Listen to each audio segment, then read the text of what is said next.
नमस्ते दोस्तों, market minds के यूट्यूब चैनल पे आपका स्वागत है। मैं लोकेश आज अपना नया वीडियो लेके आऊँ। दोस्तों, क्या आज तक आपने कभी सोचा है कि शेयर का प्राइस ऊपर और नीचे होता रहता है? तो क्या इससे कंपनी के मैनेजमेंट को या कंपनी को इससे कोई फर्क पड़ता है? तो क्या कंपनी का मैनेजमेंट ये चाहता है कि क्या उसका प्राइस हर हमेशा बढ़ता रहे, या फिर इस बात से कि शेयर की प्राइस की रोज की फ्लक्चुएशन से उसे कोई फर्क नहीं पड़ता? तो दोस्तों, आज हम इस वीडियो में बात करेंगे कि अगर शेयर का प्राइस बढ़े या शेयर का प्राइस गिरे तो कंपनी पे इसका क्या इम्पैक्ट पड़ता है और कंपनी को इससे क्या फर्क पड़ता है। दोस्तों, पहले हम ये जानते हैं कि हम जहां से शेयर बाय और सेल करते हैं, जहां से शेयर हम खरीदते और बेचते हैं, वो एक सेकेंडरी मार्केट है। तो क्या कंपनी को शेयर के सेकेंडरी मार्केट से उसका कोई लेना देना नहीं होता है? दोस्तों, कंपनी अपना शेयर सेल करके या मार्केट में अपना शेयर लिस्ट करके आईपीओ से पैसा कमाती है और वो अपना शेयर आईपीओ में प्राइमरी मार्केट में लिस्ट करवाती है। इसलिए आईपीओ को प्राइमरी मार्केट कहा जाता है, जहां पे कंपनी का ओनर अपने शेयर को बेचता है। सेकेंडरी मार्केट में तो लोग आपस में शेयर की बाय और सेल करते हैं और इसमें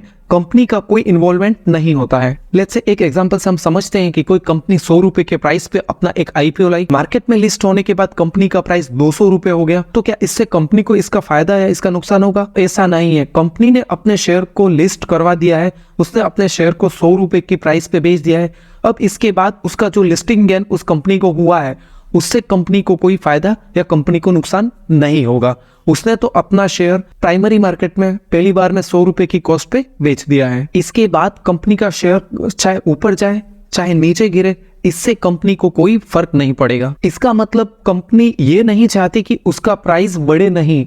इसके अलावा भी कंपनी पे बहुत सारे इनडायरेक्टली जो बैकएंड में उससे इंपैक्ट होते हैं, वो कंपनी के लिए प्रॉफिटेबल भी हो सकते हैं और कंपनी के लिए हार्मफुल भी हो सकते हैं। इनडायरेक्टली भी कंपनी को बहुत सारे फायदे और नुकसान इससे होते हैं। तो चलिए हम आगे वीडियो में डिस्कशन करते हैं कि ऐसा किस सिचुएशन में कंपनी को फायदा दे सकता है और कंपनी को किस सिचुएशन में कंपनी का नुकसान हो सकता है। सो दोस्तों, अगर नुकसान की बात करें तो अगर कोई कंपनी का शेयर प्राइस लिस्ट हुआ है और उसका शेयर प्राइस कंटिन्यू गिर रहा है, ऐसे में कंपनी के ओनरों को जब उसका एफपीओ लाना है, इसका मतलब कि उनके शेयर को मार्केट में फिर बेचना है या फिर उन्हें राइट्स इश्यू लाना है, क्यूआईपी लाना है, और ऐसी सिचुएशन में जब कंपनी को फिर एफपीओ से पैसा उठाना है, तो कंपनी को ध्यान रखना होगा कि उसका शेयर प्राइस अच्छा हो, उसके शेयर की वैल्यू अच्छी हो, ताकि उसको अपने राइट्स इश्यू की, अपने एफपीओ की और अपने क्यूआईपी की कीमत अच्छी मिले। क्योंकि जब कंपनी का अगर शेयर प्राइस डाउन होगा या शेयर प्राइस गिरा हुआ होगा, तो उनको एफपीओ पे या राइट्स इशू पे या क्यूआईपी पे अच्छे दाम नहीं मिलेंगे। सो कंपनी को इन बातों का बहुत ध्यान रखना होता है। कुछ केसेस ऐसे भी होते हैं कि कंपनी अपने शेयर को प्लेज करती है, इट मीन्स कि बैंक के पास गिरवी रखती है और बैंक उसके बिहाफ में उन्हें लोन देता है। सो बैंकों का कुछ क्राइटेरिया कंपनीज को लेकर फिक्स होता है कि अगर कंपनी, बैंकों का क्राइटेरिया होता है कि वो शेयर प्राइस का 50% या 60% या 55% के अराउंड कंपनी को उसके शेयर प्राइस का लोन देते हैं। सो अगर कंपनी ने अपने शेयर को प्लेज कर रखा है और बैंक से लोन ले रखा है, ऐसे में कंपनी की शेयर प्राइस और गिरती है, तो बैंक्स कंपनी को बोलेगा कि उन्हें उनकी वैल्यू कम हो रही है और इसके बिहाफ में उनको और शेयर कंपनी को देने पड़ेंगे, और ऐसी कंडीशन में कंपनी को, बैंक को और शेयर देने पड़ सकते हैं।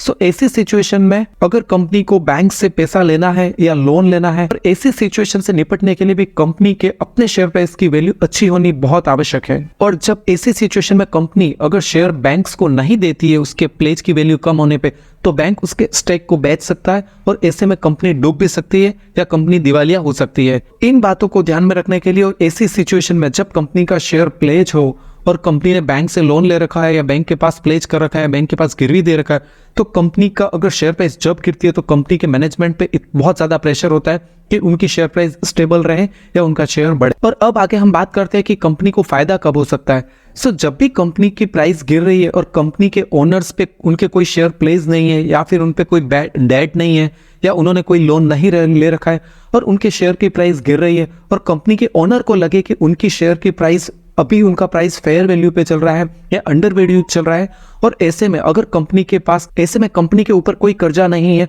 और उनके पास सरप्लस कैश अमाउंट पड़ी हुई है, तो वो ऐसे समय में गिरी हुई प्राइस पे अपने शेयर को वापस खरीदते हैं और वो ऊंचे दामों पे उन्हीं शेयर को बेचते हैं।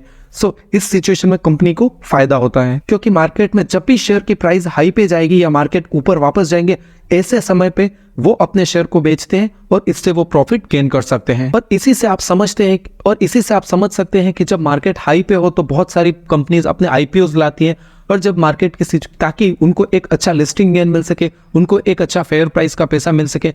और जब मार्केट नीचे जा रहे हो, मार्केट क्रैश करते हो, मार्केट में रिसेशन हो, उस समय कंपनी अपनी आईपीओ लाने से बचती है ताकि क्योंकि उन्हें उस समय अच्छी प्राइस नहीं मिलती है। और ऐसे में हमें उन कंपनीज को देखना होगा जो अपनी प्रमोटर होल्डिंग्स बढ़ा रही है, और इससे हमें पता चलता है कि वो फेयर वैल्यूड है या अंडर वैल्यूड है। इसका हम एक आइडिया लगा सकते हैं। दोस्तों एंड में हम कुछ साइकोलॉजिकल इंपैक्ट की भी बात कर लेते हैं कि शेयर के प्राइस के बढ़ने से कंपनी के ओनर्स को या कंपनी का मार्केट कैप बढ़ता है और कंपनी का अपना वैल्यूएशंस बढ़ता है, और इससे कंपनी के ओनर्स में एक ईगो बस्ट बना रहता है कि हमारी कंपनी की वैल्यूएशन अच्छी है और हमारी कंपनी इंडिया की टॉप कंपनीज में या वर्ल्ड की टॉप कंपनीज में लिस्टेड कंपनी है। सो दोस्तों एंड में आपको बता दूं कि कंपनी के डे टू डे मूवमेंट से कंपनी को कोई खास फर्क नहीं पड़ता। ये और बायर और सेलर के बीच का एक नेगोशिएशन है। इट मींस कि एक स्प्रेड होता है कि इसमें बीड और आस्क प्राइस फिक्स होती है और इससे कंपनी को कोई खास फर्क नहीं पड़ता है। दोस्तों मैं आशा करता हूँ शेयर प्राइस के बढ़ने और घटने के मूवमेंट का आइडिया आपको समझ में आ गया होगा, और मुझे एक्सपेक्टेशन है कि आपको वीडियो जरूर पसंद आया होगा। वीडियो पसंद आया है